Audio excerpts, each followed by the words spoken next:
Welcome to the very first episode of My YA Book Nook, a new podcast dedicated to connecting with YA readers and fulfilling its mission, growing YA book love. Thank you for listening today. Your support means a lot. Today I will be talking about my favorite YA page-turners and entertainer books. For this first episode, I wanted to choose a topic that was exciting, and I think these books are perfect. Sometimes you just need a book that makes you want to keep reading and reading. As part of my YA Book Nook's mission, I'm trying to help you find that one book that gets you hooked on reading. So if you think reading is boring or can't find books that entertain you, this episode is perfect for you. These are seriously some of the most fun books I've read, and I hope you can find a book that interests you. The first book I want to talk about is The Inheritance Games by Jennifer Lynn Barnes. This book was recommended to me by a friend, and I put it off for such a long time, but I am so glad I finally decided to read it. This book is part of a 5-book series, including a pretty new one called Games Untold, which came out on November 12th, 2024. The main character is Avery Kylie Gramps, an average high schooler who lives with her stepsister, Libby. One day at school, she gets called into the principal's office to be informed that she was named in the will of billionaire Tobias Hawthorne, someone she has no connection with. She and Libby go to Hawthorne House, a sprawling estate with many secrets.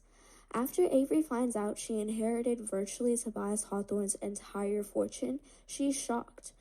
The only catch is that Avery must live in Hawthorne House for a year, occupied by people who had every expectation that they would inherit billions someday. Avery goes through many puzzles and riddles to find out the answers to many secrets and complicated questions. This book has so many little mysteries and riddles that all lead up to the answer to Avery's biggest question. Why did Tobias Hawthorne choose Avery to be the heir? Instead of just one focus, the characters are constantly uncovering answers to new riddles. In the book, Avery also had to choose who she could trust.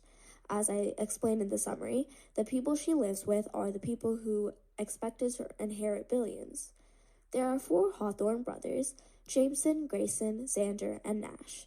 I think the 2 most important out of these brothers in the first book are Jameson and Grayson. Jameson sees Avery as a puzzle to be solved and his grandfather's final mystery. Grayson, on the other hand, sees Avery as a con woman, someone sent to take his money. If you really are a die-hard Inheritance Games fan, you know there's a lot of debate between Grayson and Jameson. Right now, I think I'm Team Grayson, but that opinion might change as I continue reading the series. Each character is developed very well, and they're really interesting, so it adds a lot of excitement to the book. It ends really nicely because you get some closure, but it also pushes you to continue reading the series. It's not too slow either, and it includes some really nice romance. As I said before, there's kind of a love triangle between Avery and Grayson and Jameson. It is so cute, so if you like romance, you'll like this book. Overall, I think it's a really engaging book with great characters and storyline as well. Honestly, I think it's one of my favorite books, and I'm really excited to continue reading the series. The next book I want to discuss is This Is Not a Personal Statement by Tracy Badua. This book is the definition of entertaining. It was super fun to read and definitely made me keep turning the pages, so let's get on with the summary. The main character is Perla Perez, known at her competitive Californian high school as Perfect Pearly Perez. After all, she did skip 2 grades and is the perfect college applicant, well-rounded with her grades and extracurriculars. She has her future meticulously planned out. Despite the long nights, stress, and high expectations, Pearly knows it will all be worth it when she gets accepted into her dream school, Delmont. However, when Pearly gets rejected from Delmont, her perfect plan for the future is shattered. Panicked, she forges an acceptance letter and ends up attending Delmont for real, so she can gather information to make her application the best it can be so she can reapply for a spring semester. As her life spirals out of control, Pearly starts to feel the guilt, and campus security becomes even more of a threat. She starts to question if her plan will really succeed, and if this lifelong dream is even what she wants. So for my own thoughts, as the youngest in her grade, Perla gets ignored and made fun of. The only escape she has from all the stress and expectations are video games, of course, kept strictly as a reward for good grades. She has a lot of pressure, as many immigrant children do, to owe her ancestors for how hard they worked to make a life for the future generations. Throughout the book, all this stress and high expectations from parents loom at Pearlie's every move. All of her decisions for the future, including her career, college, and more, are run by her parents. This book was also kind of relatable with all the hard work you have to do as a student. Pearlie goes along with what they want, but this book shows a lot of coming of age and finding your own path. It shows how you need to be the one who decides your future and no one else. Going back to today's theme, this book was really exciting and entertaining. Obviously, it is a little predictable, but I think the way everything plays out makes up for it. The little details that Tracy Badua adds compensate for how predictable the story is.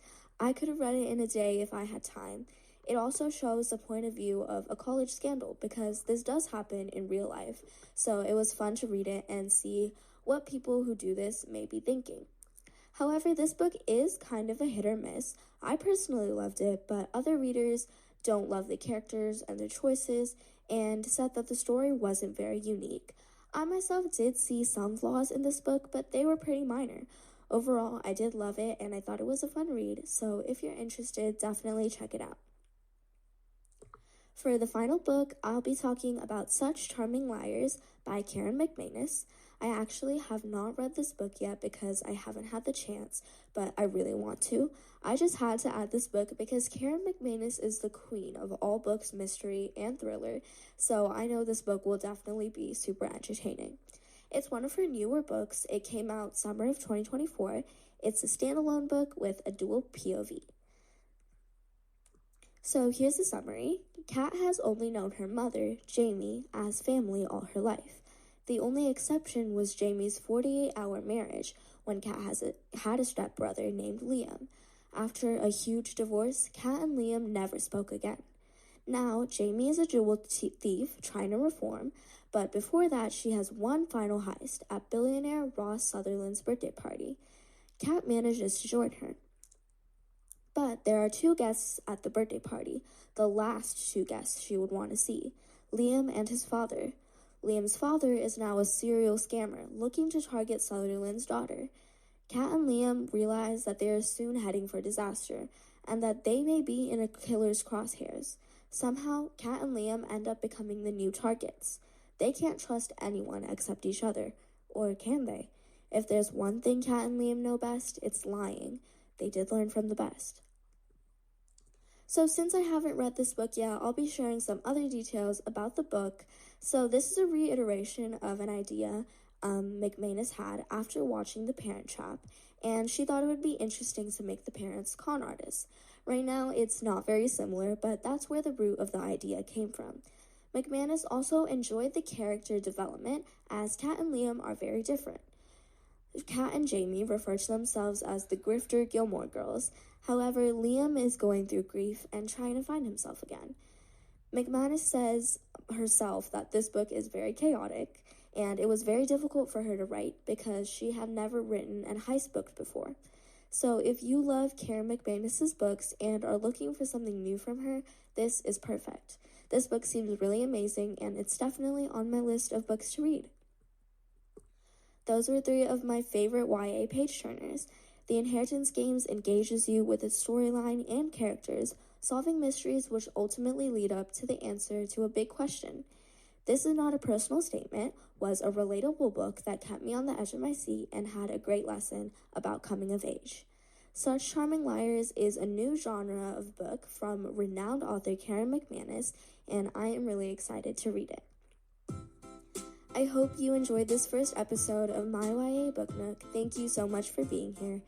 If you enjoyed this first episode and agree with my mission that growing book love is important, be sure to follow me on Instagram at YA Book Nook and tell others about this podcast so we can fulfill our mission together. Next time, I'll still be keeping that promise of unique and fun content, and I'll see you then in 2 weeks.